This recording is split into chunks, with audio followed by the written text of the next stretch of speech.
Buenos días a todos. Qué rico que estén aquí tantas personas para este momento que no se imaginan cuán especial es. Nos une a los latinoamericanos el español, un pedazo de tierra gigante y el chapulín colorado. Les vamos a mostrar un poquito de qué vamos a hablar hoy. Es una pequeña muestra del resultado de lo que estos dos personajes con orgullo y mucho mérito lograron hacer con un equipo también muy grande alrededor de ellos. Así que Daniel, y ahora se los presento quiénes son. ¡Sí, capitán!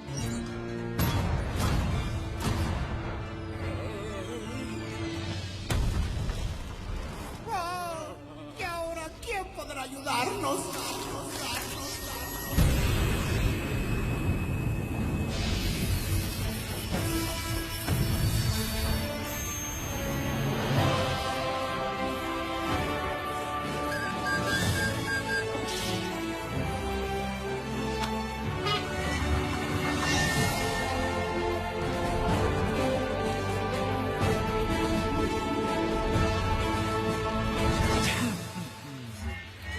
Ay, ay,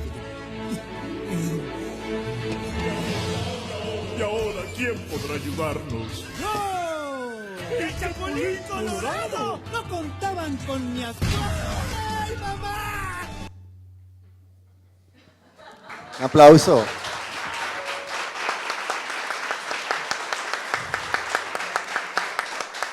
Muy bien. Pues nos acompañan hoy Daniel Cruz, director de arte de Huevo Cartoon y de Los Colorado. Un aplauso para él, por favor. De México. Y de Colombia, Daniel Vélez de Bombillo Amarillo y productor ejecutivo de la parte de Colombia de Los Colorado. Un aplauso también para él. Pues como les decía, ese Chapulín Colorado a todos nos une, a todas las naciones, a muchas generaciones. Y hablando con este par de personajes, decíamos, primero que todo, no una pregunta técnica, sino casi de niño chiquito, ¿qué se siente trabajar con el Chapulín Colorado? Porque es una IP gigante, portentosa. Primero, ¿qué se siente? La pregunta de niño chiquito, y luego la pregunta más profesional, ¿cómo llegaron ustedes dos allí? Entonces, Daniel Cruz, si quieres, empieza, o tú. Empiezo. Por favor. Bueno.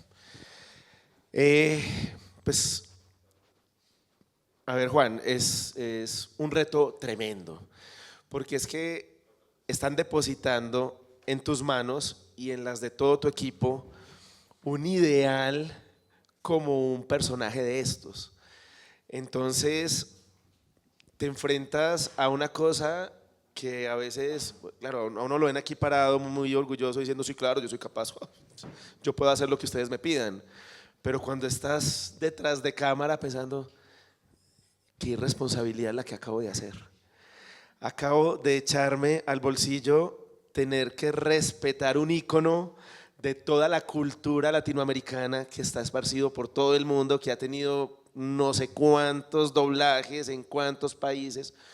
Entonces, pues es un reto muy grande, Juan, pero es un orgullo y una cosa que sí, unas ganas de trabajar en eso incalculable. Chéverísimo. Ahora, ¿cómo llegamos a él? Pues gracias al festival. Yo creo que ahorita ahondaremos en eso, pero el festival es el que nos abre las puertas. Pero ahora les contamos un poco más de esa parte. Bien, bien. Dani. Ya, buenísimo. A ver, lo que pasó acá, bueno, primero que nada, para contestar la primera pregunta de qué es lo que se siente, pues es muchísima presión. Literalmente estás en el spotlight de América Latina, es un personaje muy querido. Cualquier error, por mínimo que aparezca, lo van a notar todos, porque no es que digamos que sea un remake de algo, sino es la secuencia de un legado que ya existe. No puedes simplemente entrar y reinterpretar a tu gusto las cosas. Tienes que respetar a las personas que lo vieron en un comienzo, e incluso la serie tiene muchos callbacks hacia los chistes de un comienzo. Vemos a un Chapulín Colorado con una cana en el cabello para dejarnos claro que es la secuencia, que no estamos empezando de cero nada, que el tiempo sigue pasando, pero que el Chapulín sigue ahí inamovible, no ha cambiado. Entonces, lo primero es esta presión para que dentro de los mismos diseños, los diseños de los escenarios, los diseños de los colores, nos den algo nuevo, pero al mismo tiempo nos den familiaridad. Y enfocados en esa parte, confiamos ciegamente en que las personas que anteriormente veían o consumían al Chapulín Colorado puedan verlo y se sientan de nuevo en casa, puedan sentir que están hablando con un viejo amigo, y también para los niños y las nuevas generaciones puedan conocer a lo que para muchos de nosotros fue el héroe más grande que hemos tenido. Entonces, básicamente es eso, mucha presión y al mismo tiempo muchísima emoción. Mira que ambos usaron la palabra respetar, respetar mucho el personaje. Sin embargo, también ayer cuando hablábamos, digamos que la línea directriz de esta charla, naturalmente, nos dimos cuenta que era la imperfección y casi que el irrespeto, porque el mismo personaje es irreverente, es torpe, pero al mismo tiempo tiene un corazón gigante. Y entonces quiero dejarles ahí y recordarles a ustedes que me encantaría que el público entendiera esa imperfección permanente que hay, no solo en el personaje, sino en esta secuela.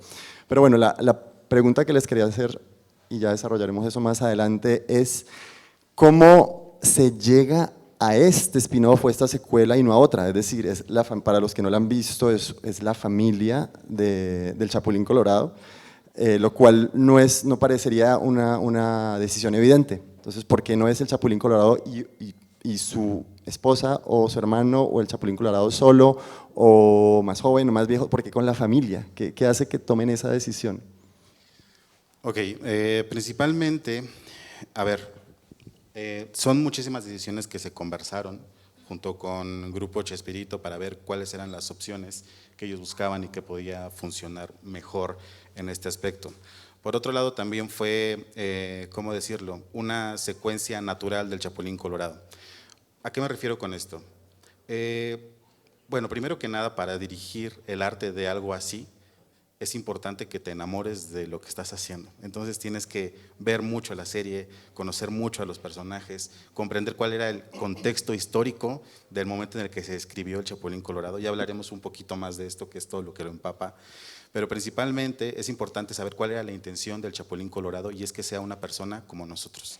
Por lo tanto, no le vamos a dar características que lo alejen de nosotros. Vamos a darle características que lo hagan cada vez más familiar. Esa es la intención del Chapulín Colorado. No es un héroe, es una persona común haciendo actos de valentía, pero dentro de una persona que puede tener mucho miedo mientras los hace. Bien, bien. Dani.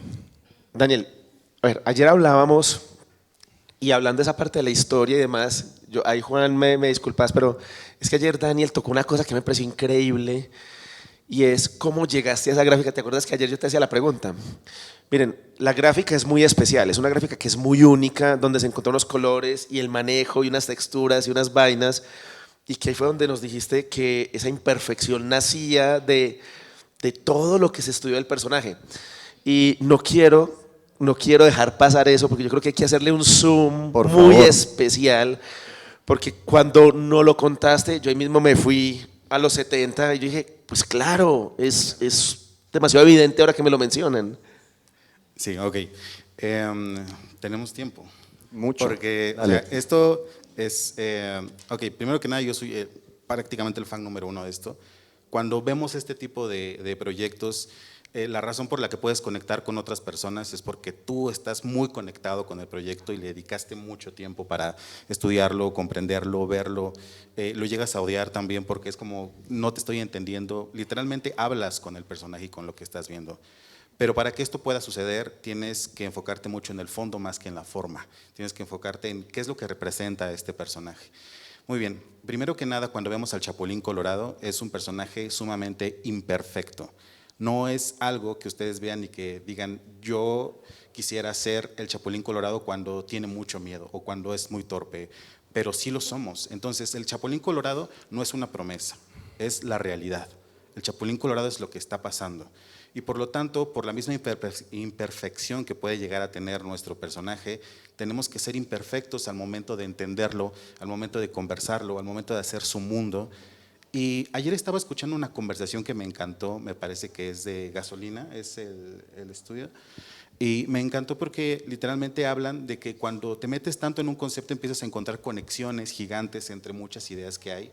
Y es importante que cuando desarrolles algo te fijes en el contexto histórico, en qué momentos nace el Chapulín Colorado. El Chapulín Colorado nace en los 70s y en ese momento se acababa de ir la Golden Age de los cómics. Pero ¿a qué me refiero con esto? Nacieron muchos superhéroes en ese momento, pero los cómics tampoco eran buenos, porque eran impresos en las mismas máquinas que hacían periódicos. Y por lo tanto el color estaba desfasado, no había buenos colores, era en papel que absorbía demasiado el color y se deslavaban. Por eso muchos de los fondos que tenemos en la serie tienen el color deslavado, porque queremos dar a entender que lo que están viendo es que están dentro de un cómic de los 70s, no de los actuales que tienen colores brillantes y efectos perfectos. No estamos buscando perfección. La perfección podría atreverme a decir que es aburrida. Lo que estamos buscando es el núcleo, el fondo de las cosas y por lo tanto queremos exaltar lo que es imperfecto. Quiero comentarles un dato interesante de esta conversación que tenemos ahorita. Lo que vamos a presentar no sabemos en qué orden va a salir, porque quiero que esta presentación sea igual que el proceso del Chapulín Colorado. Quiero sacarle todo el provecho a lo que no está planeado. No tiene que ser perfecto esto para que lo podamos disfrutar. De hecho, creo que es lo que más se disfruta, el proceso. ¿Quieres mostrar algo de las imágenes? Claro, no sabemos qué es una ruleta. A ver, Una ruleta. La imperfección se los dije desde un principio. ¿A este le podemos poner el play o le pongo play yo? Chiquitolina, hazte chiquitos. No se deja al alcance de nadie.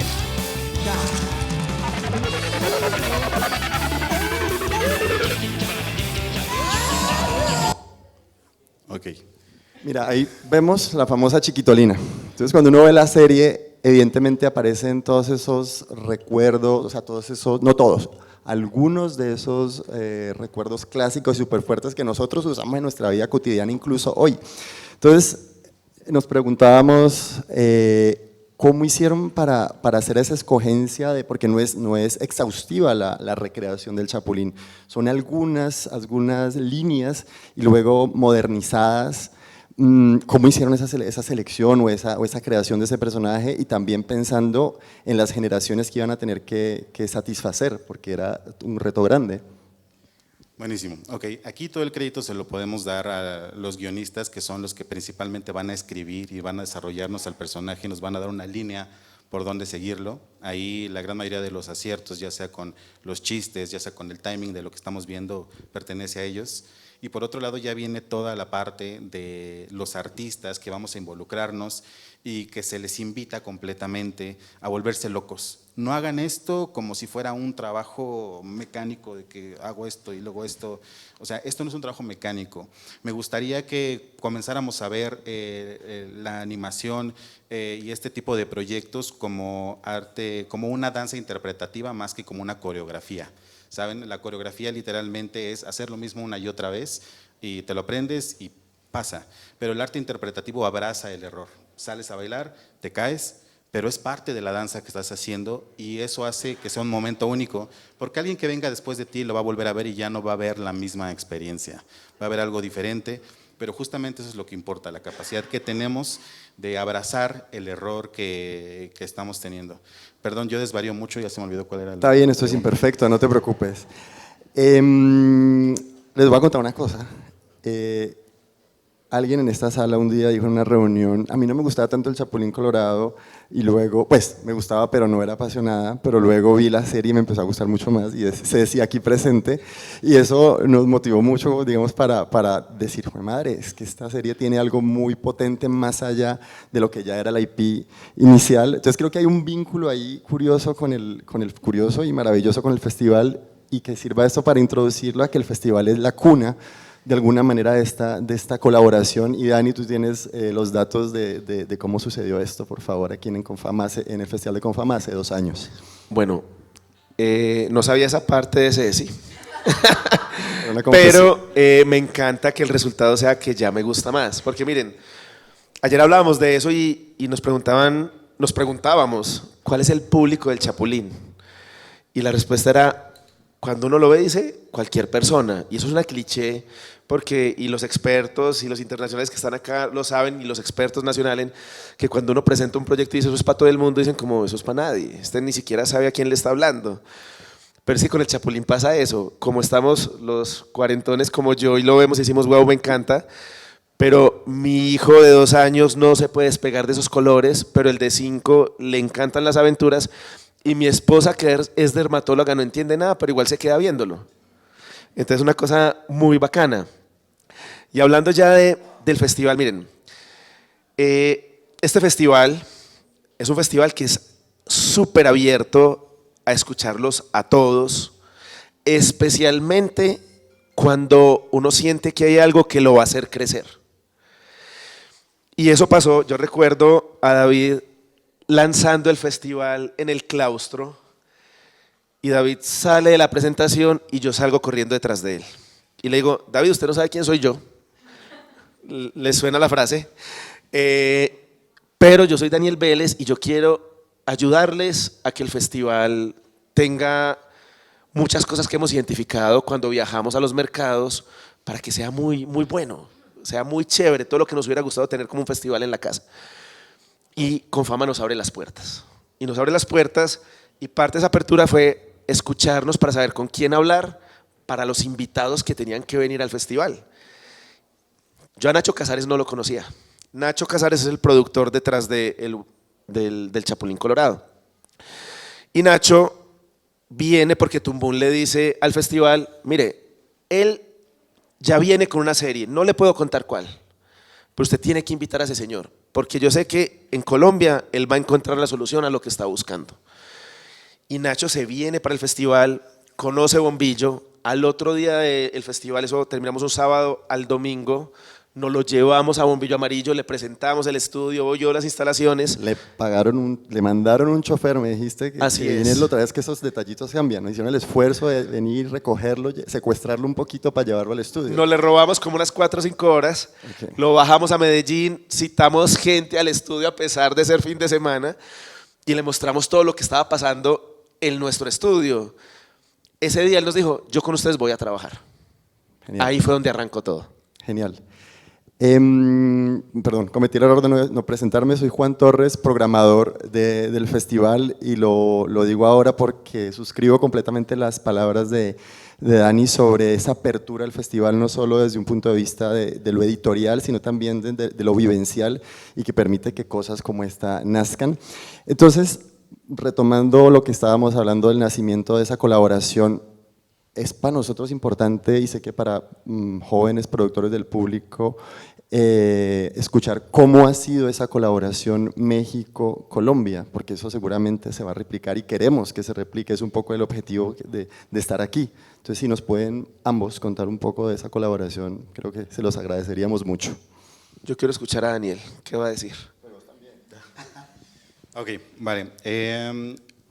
Si se dan cuenta, creo que se divide en 2 partes, lo que es un proyecto, un proyecto de este tamaño, que en realidad sí es un reto gigante hacer algo así, pero se divide en 2 partes. Se divide en la parte donde Nacho Casares es como la persona que busca literalmente a los Avengers, y si ustedes pueden hacerle frente a esto, que por cierto también de él fue la idea de que volviéramos más mixta esta conversación, por eso me invitó, porque pues así como el Chapulín Colorado, vale la pena invitar al error a que entre a la casa y que nos conozcamos entre todos, que no solamente sea una conversación en una cámara de eco, sino que haya este mix en las conversaciones, ¿no?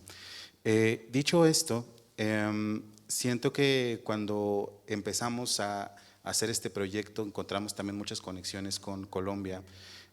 Hablo mucho acerca de la creatividad que existe en Latinoamérica, la creatividad que nace de todo lo que nos rodea a nosotros. Hay una frase que puede sonar un poco cruda, pero al mismo tiempo a mí me da mucho orgullo, que es que la creatividad nace de la necesidad. Cuando tú necesitas, empiezas a buscar maneras, recursos de hacer las cosas. Y este tipo de proyectos nos muestra mucha creatividad, porque cuando tendríamos que hacer un estadio lleno de gente, decidimos ver cómo podíamos hacer ese estadio lleno de gente que no nos saliera tan caro como alguna producción más grande que esta, ¿no? Y el resultado es muy lindo.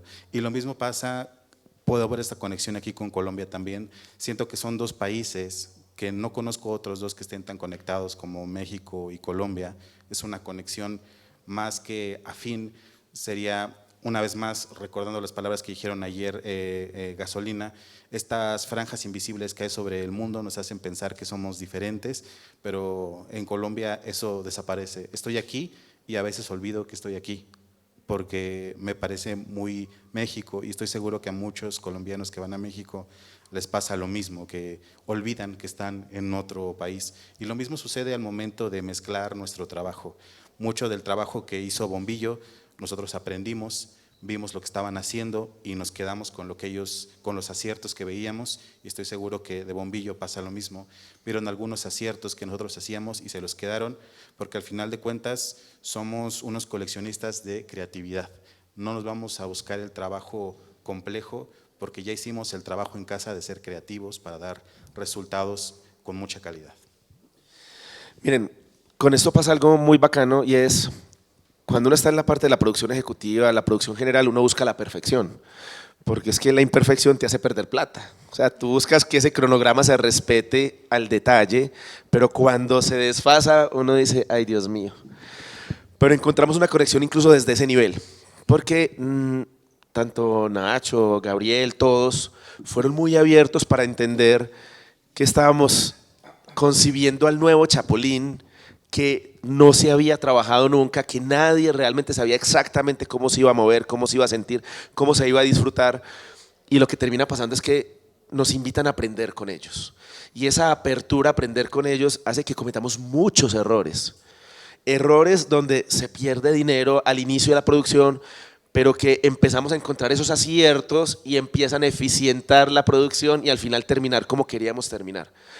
Y fue muy chévere porque la conexión fue muy natural, no fue algo forzado, sino que por el contrario fue a tal nivel que en los siguientes capítulos y en las siguientes producciones llegamos al punto donde Nacho nos dijo, vení, tenías unos animales muy buenos, mandame hojas de vida, contratalos vos, pero yo los dirijo. O sea, llegó a ese nivel de conexión incluso el trabajo que empezamos a realizar como países, donde se desdibujó dónde empezaba Huevo, dónde empezaba Bombillo, y terminamos como si fuéramos un solo núcleo, donde Fabián, que desde Colombia era el que se encargaba de las revisiones, y Rafael desde México.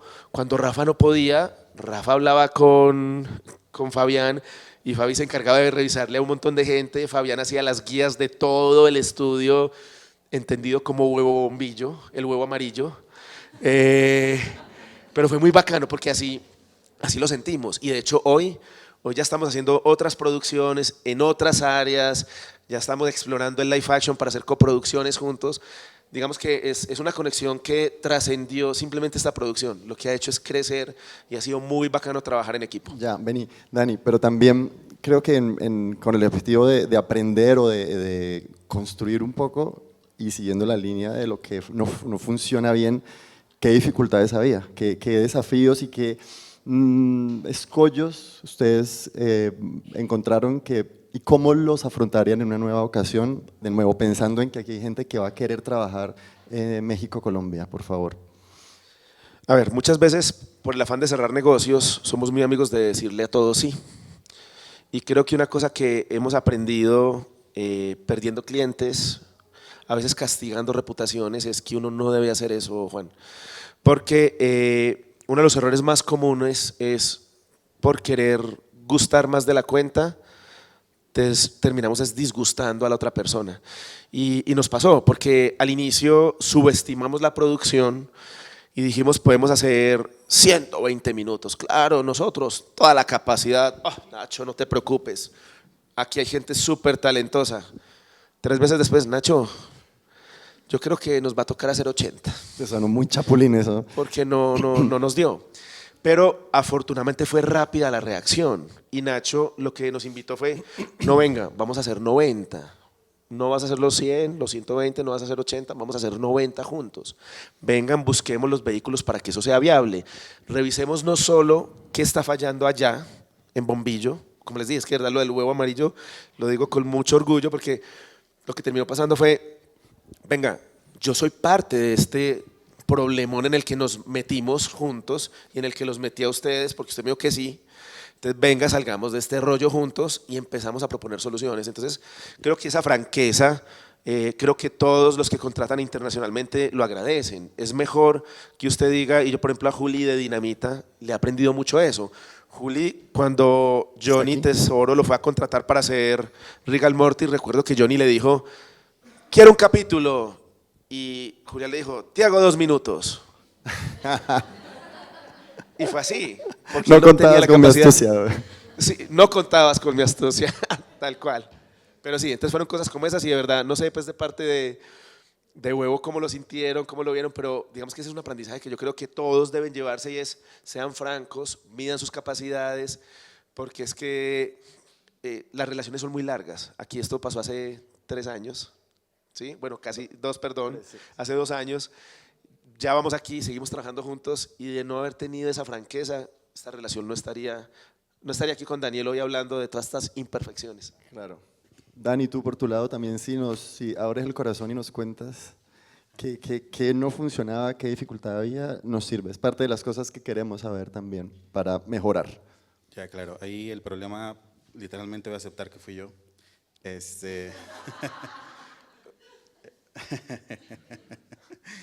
Sí, pero nunca cundió el pánico o pandió el cúnico, como diría el Chapulín. No, de hecho sí cundió bastante, lo que pasa es que era Nacho y yo hablando, pero bueno, no se dan Los cuenta, demás los artistas no se dan cuenta de eso. Exactamente, los demás estaban muy felices. Es que eso me encanta, perdón, hace rato no terminé la idea, nada más para acabar eso, que justamente tenemos a los productores que están on fire todo el tiempo y a mí me traen para hablar del corazón, ¿no? Que es como de que eres el director de arte, tú estás enamorado, pero ellos están haciendo todo lo que está atrás para que este barco no se hunda, ¿no? Entonces me parece precioso esta conversación, me gusta mucho. A ver, las cosas que yo creo que no salieron bien y que pueden mejorar. Creo que como muestra es algo que sucedió ayer. Ayer íbamos a comer, teníamos muchos planes muy lindos, pero yo estaba en el celular todo el rato. ¿Por qué? Porque hay una cosa que se llama, para los que no están familiarizados con los estudios de la producción, las postmortems.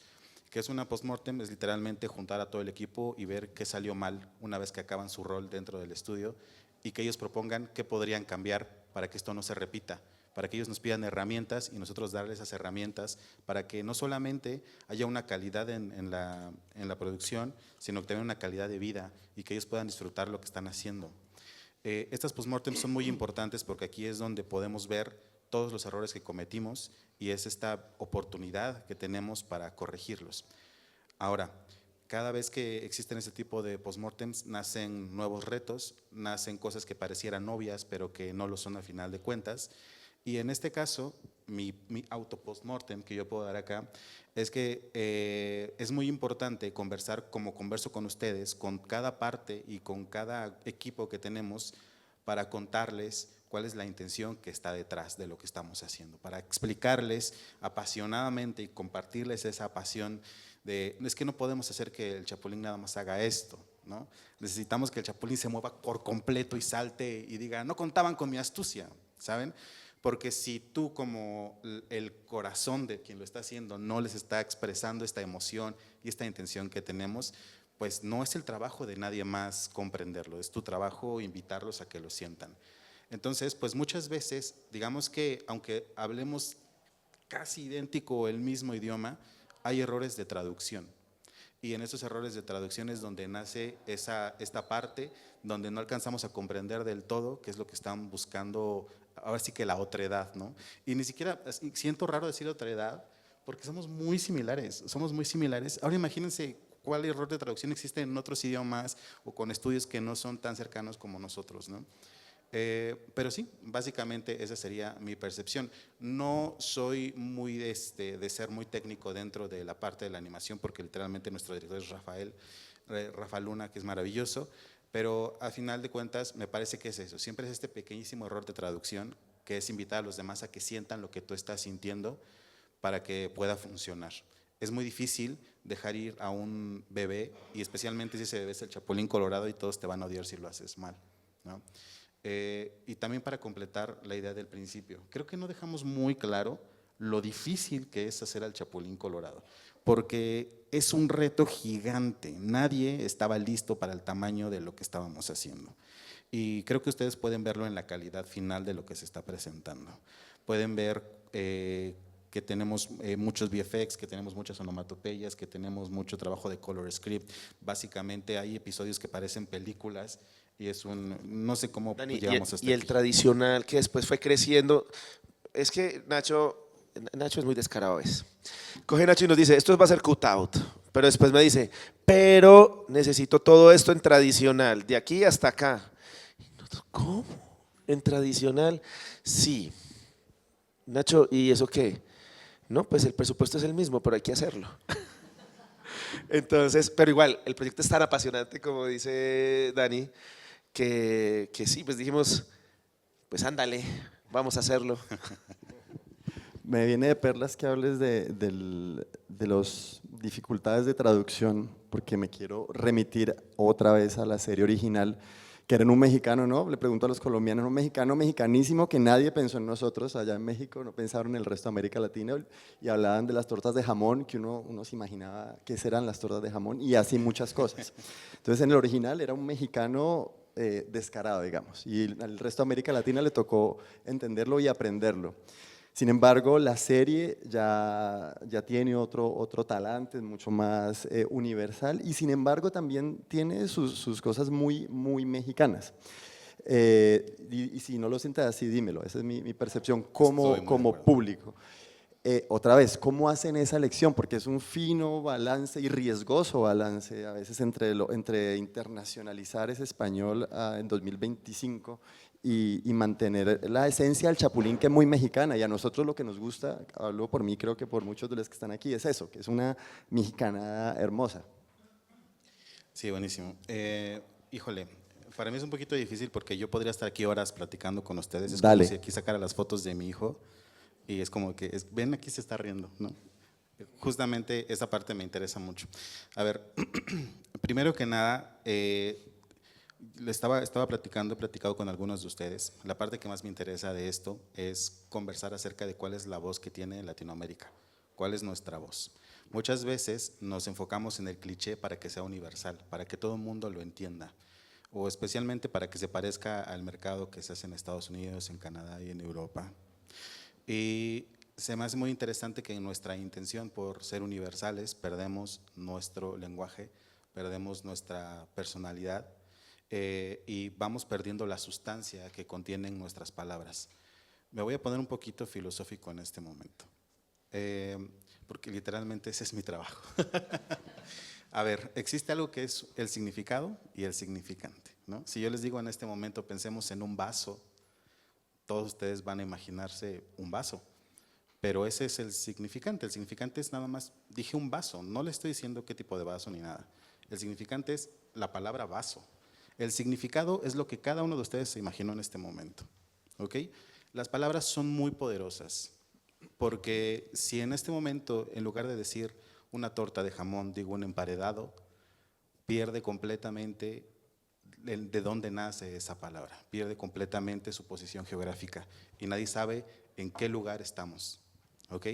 Entonces, al momento de convertir todas estas palabras, que este es un trabajo maravilloso que hizo Roberto Gómez Bolaños con el Chapulín original, que empezó a generar un lenguaje que no sé qué tan consciente o inconsciente era este fenómeno, que no existía antes, pero empezó a decir chanfle, empezó a decir que no panda el cúnico, empezó a decir síganme los buenos, que son cosas que normalmente no se escuchaban y empezó a generar un lore gigante alrededor de estas palabras que no eran necesidades ni copias de otras palabras, eran cosas que ya eran de acá. Y ahora algo interesante acá. Cuando tenemos algo tan geográficamente localizado o tan culturalmente radicalizado, vamos a llamarlo así, pierde el significado para muchos de los entornos. Pareciera que no podemos comunicarnos porque en este momento, como lo dices, torta de jamón, ¿qué es eso? Pero al mismo tiempo te invita a preguntar qué es una torta de jamón. Y justamente esa es la intención. Quiero invitarte a conocerme. Hay una película, perdón, ya voy a acabar, que se llama Sueño en otro idioma. No sé si la han visto, maravillosa, la recomiendo mucho. Pero hay una frase que dice, ¿cómo me vienes a hablar de amor si no sabes mi idioma?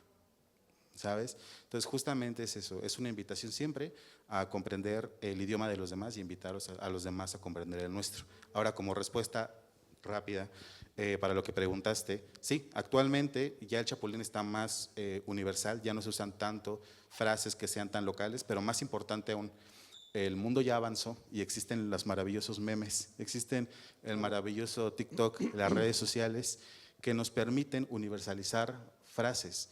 En México se usa parce, se usa pana, se usan todas esas frases que hay en la América Latina, ya las usamos todos. ¿No? Entonces, Parce y pana lo usan así. sí. Mira, esto comienza de una manera muy peculiar y es que existe la ironía, que es voy a empezar a usar palabras que escuché en otro lado. Aquí he escuchado que hayan llegado a decir güey para hablarme a mí, porque saben que soy de México. Entonces, esa ironía tan hermosa es lo que permite conectar con nosotros. Me contabas tú que cuando Nacho te habla, te dice, ¿cómo?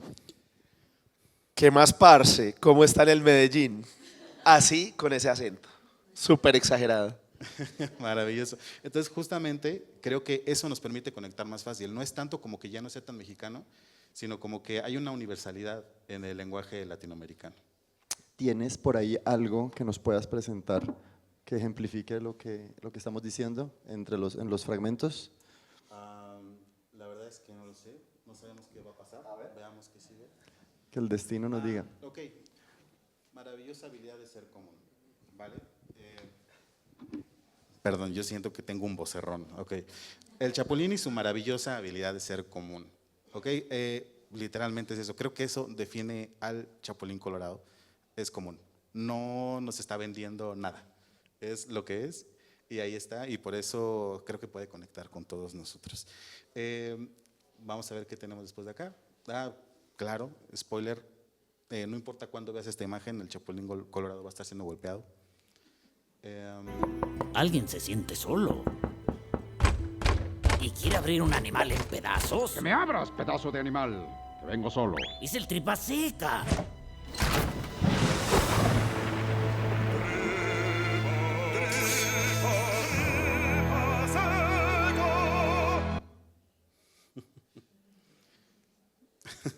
Don Ok, Ramón.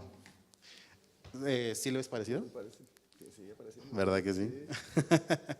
Ok, para esta serie diseñamos como a 6 Don Ramones diferentes. Literalmente se contrataron a diseñadores de personajes y es básate en Don Ramón.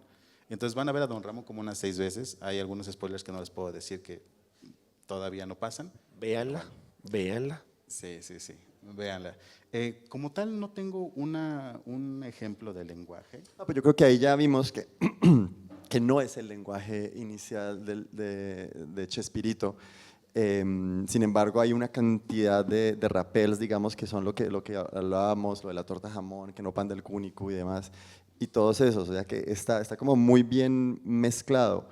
Pero estaba pensado así, es decir, desde el principio dijeron vamos a hacer una mezcla como que funcione intergeneracional y regionalmente, digamos. Bueno, me encanta. Ok, sí, a ver, ya les había dicho que se divide en 2 partes. Primero tenemos a los guionistas que nos van a dar como todo el esqueleto para que no nos… En México hay una frase que dice no te salgas del huacal. ¿Lo ubican por acá? Te entendemos. Sí, completo. Entonces, para que no se salgan del huacal los niños que van a estar jugando a animar y a hacer dibujitos, nos ponen esa línea y es como que no podemos salirnos de acá. Pero como todos creativos nos encanta salirnos del huacal. Si nos pones en un huacal nos salimos, es como nos estás retando, tenemos que ver hasta dónde llegan estos límites. Entonces, lo que pasa es que tenemos muchas generaciones dentro de la producción. Hay centennials, hay millennials. Entonces, ¿qué es lo que pasa aquí? Que se les invita, que es como de que, ¿qué meme estás viendo ahorita? ¿Qué está pasando?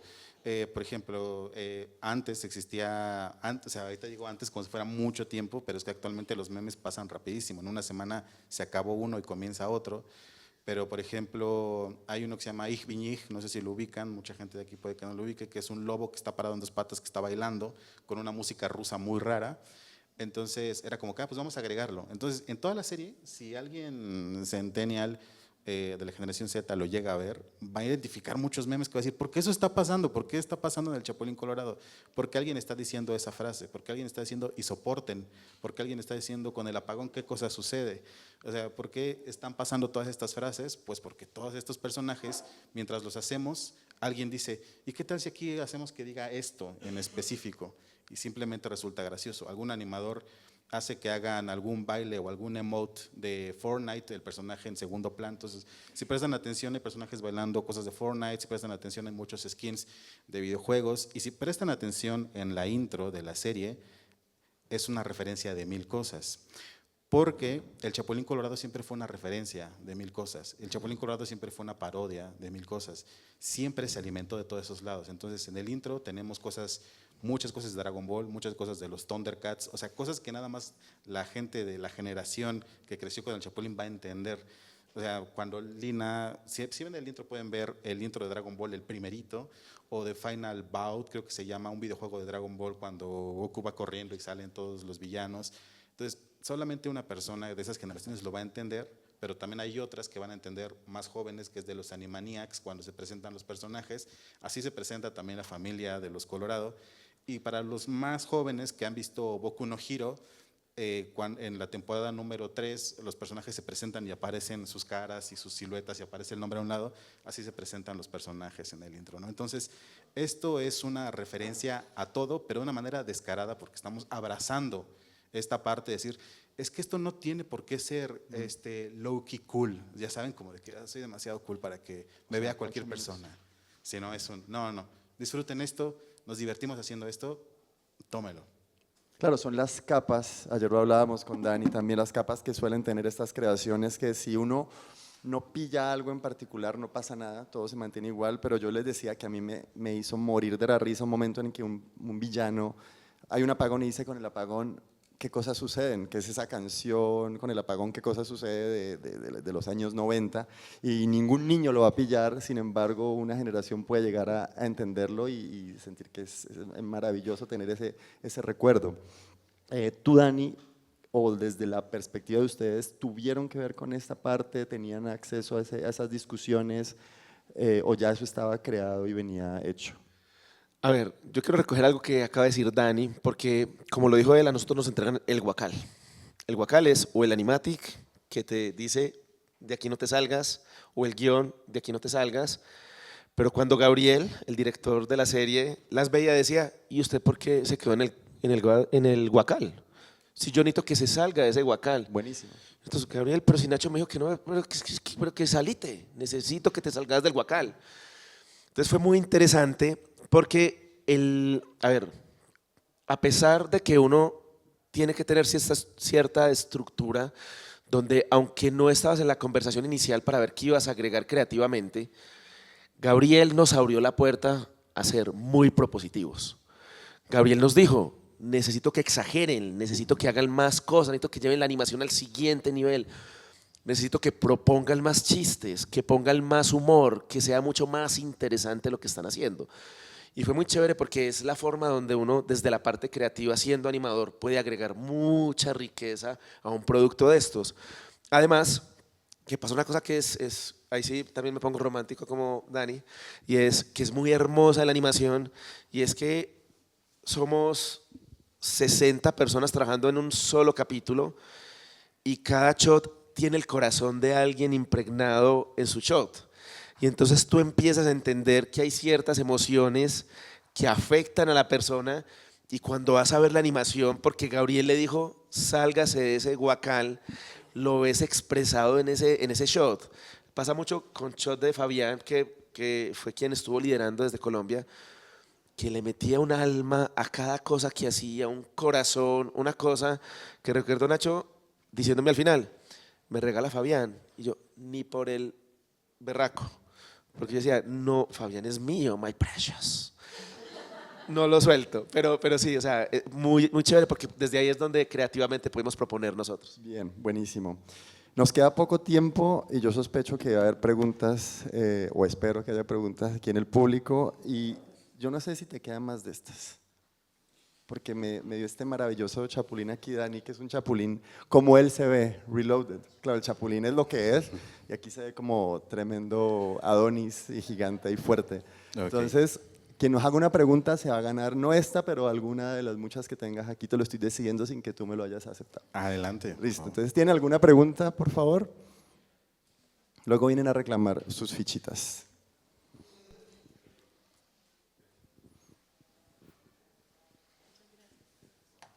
Hola, ¿cómo están? Mi nombre es Alejandra. Esta pregunta va principalmente para Daniel. Es que para Daniel, el pato negro. Sí. Cruz. Hace mucho tiempo te sigo, admiro muchísimo tu trabajo. Y gracias. quisiera saber cómo empezaste principalmente como concept artist. ¿Cómo fue esa transición de ser al que le dan como toda la información para poder resolver a uno tomar las decisiones directamente y dirigir a un equipo completo para lograr el arte de una serie o de una producción de ese tipo? Hijo, qué maravilla, cómo me das cuerda. O sea, a ver, voy a intentar ser muy breve.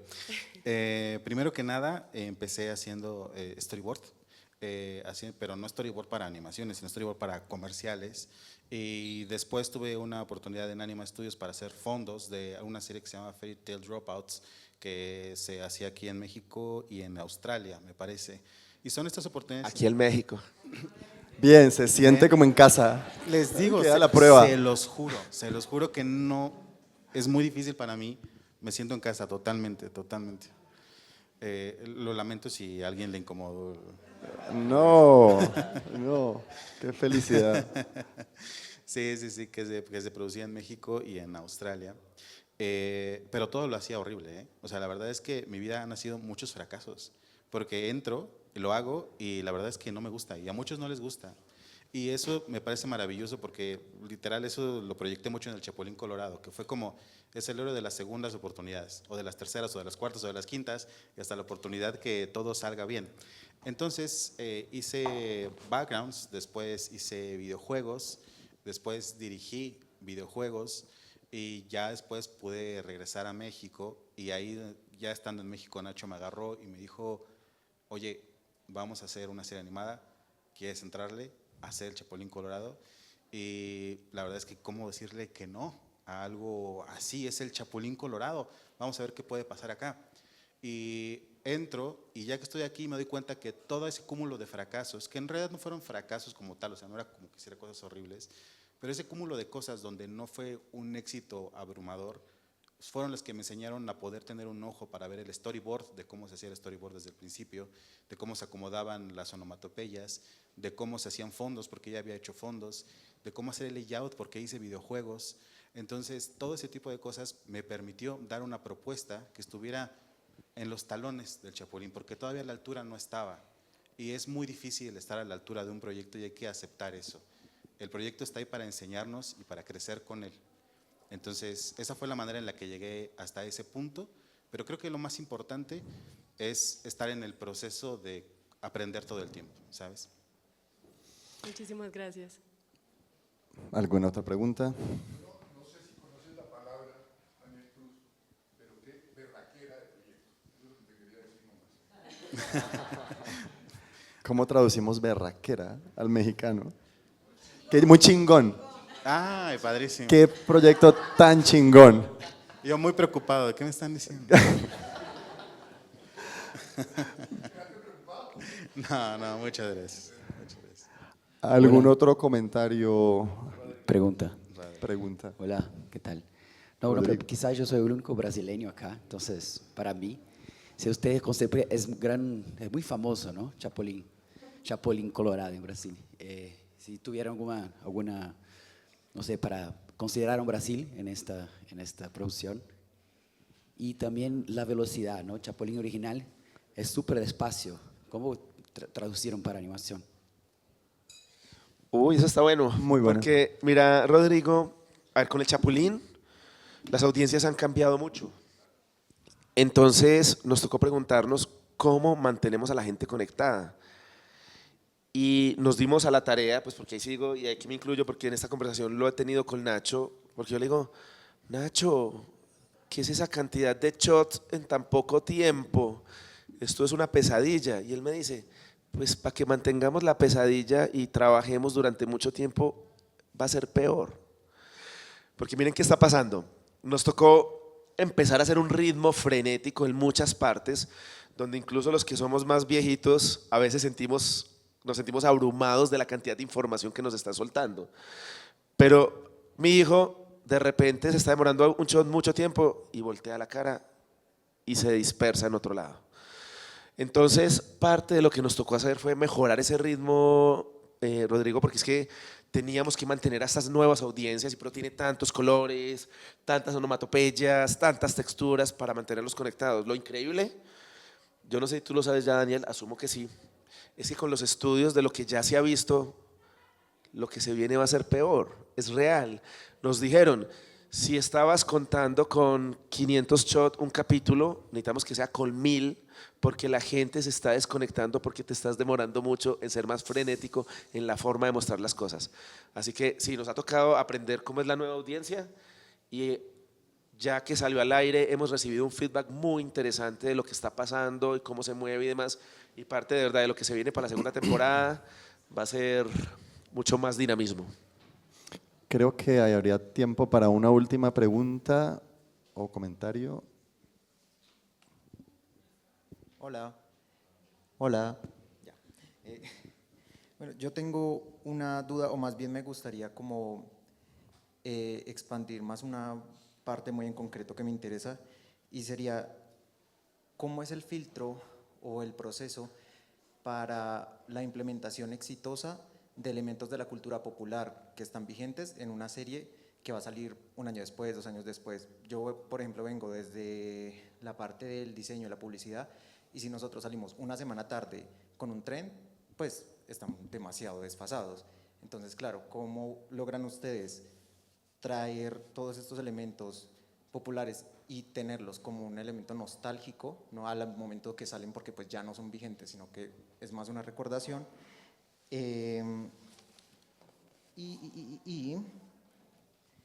Pues sí, me gustaría saber más cómo es ese filtro, si tiran todos a ver cuál pega, o si hay, digamos, porque siento que yo vengo de una parte que es como muy estricta, o sea, no nos dejan utilizar cualquier cosa que salga, es como, sabes que esto no pega, esto definitivamente no va. ¿Ustedes cómo hacen para que eso pues pueda trascender en el tiempo? Ok, eso es sencillo. A ver, no sabemos. No, no es cierto. No, no es cierto. Hay memes que son ya estandarte, o sea, hay memes que son estandarte. Por ejemplo, hay un episodio donde sale un chapulín muy guapo y ya sabemos, ese chapulín, y hermoso, ya sabemos que ese meme existe porque a todos nos gusta el Chad, ¿saben? Este Chad que es un hombre muy guapo y con un mentón cuadrado, y por lo tanto, como es un meme que ya está plantado en el conocimiento colectivo, se usa. Si es un meme que acaba de salir hace 2 días y que puede morir a ese mismo día, no se usa. Y tenemos la ventaja de que cuando se hace, ya tiene meses que salieron esos memes, o años. Entonces, son memes que ya están establecidos y que sabemos que la gente va a poder conectar. Muchas gracias. Bueno, yo creo que ha sido increíble escuchar a estos 2 señores hablar de esta berraquera de proyecto. Les agradezco su presencia y véanse Los Colorado, que hay mucha diversión ahí y mucha calidad. Los que hicieron preguntas pueden reclamar sus fichitas.